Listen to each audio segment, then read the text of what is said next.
Did you know that J.K. Rowling was jobless, broke, and rejected by a dozen publishers before Harry Potter ever saw the light of day?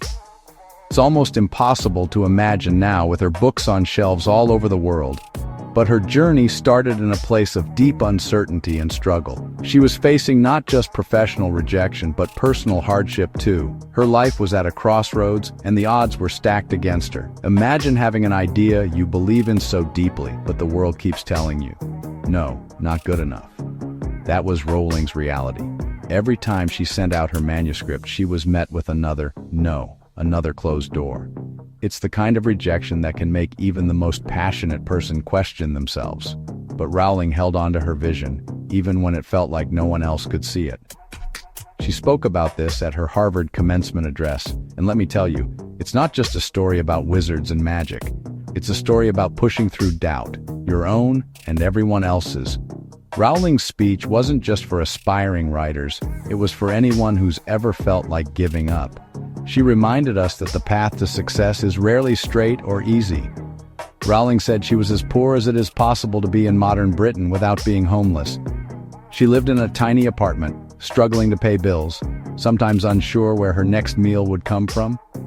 The world outside her window was gray and uncertain, and her future felt just as cloudy. She was a single mom, scribbling stories in cafes while her daughter slept beside her. Those moments, stolen between caring for her child and worrying about money, became the birthplace of Harry Potter. She wrote not in comfort, but in the midst of chaos and exhaustion, driven by a hope that her story could make a difference. Some nights she barely scraped by. The fridge was nearly empty, and the bills kept piling up. But even in those darkest hours, she clung to her dream, using her imagination as a lifeline. She found magic in the ordinary, and that magic kept her going. But she kept writing, not because she thought she'd be famous, but because telling that story was her way out. Writing was her anchor, her escape, and her act of hope. She poured her heart into every page, not knowing if anyone would ever read it. And even as rejection letters piled up, she didn't let them define her. Each no was painful, but it didn't stop her. She learned to see rejection as part of the process, not the end of the road. Every letter was a reminder that she was still in the game, still fighting for her story. Rowling talks about the fringe benefits of failure. She says hitting rock bottom meant she could finally stop pretending and start working on the one thing that mattered to her.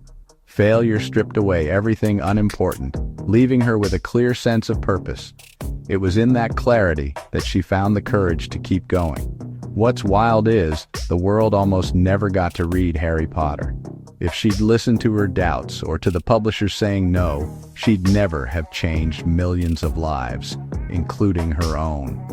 The books that now inspire generations were once just a stack of pages that almost no one wanted. But she didn't quit. She embraced her fear and kept moving forward line by line, chapter by chapter. So what's the takeaway? Doubt is normal. Failure is normal. The only thing that isn't normal is giving up on yourself before you've even started. But giving up, that's the only way you actually lose.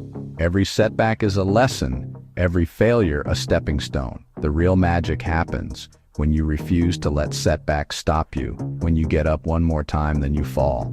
Rowling's story proves that your lowest point could be the foundation of your biggest comeback. You just have to keep going, even when no one else believes in you yet. Sometimes the belief you need most is your own.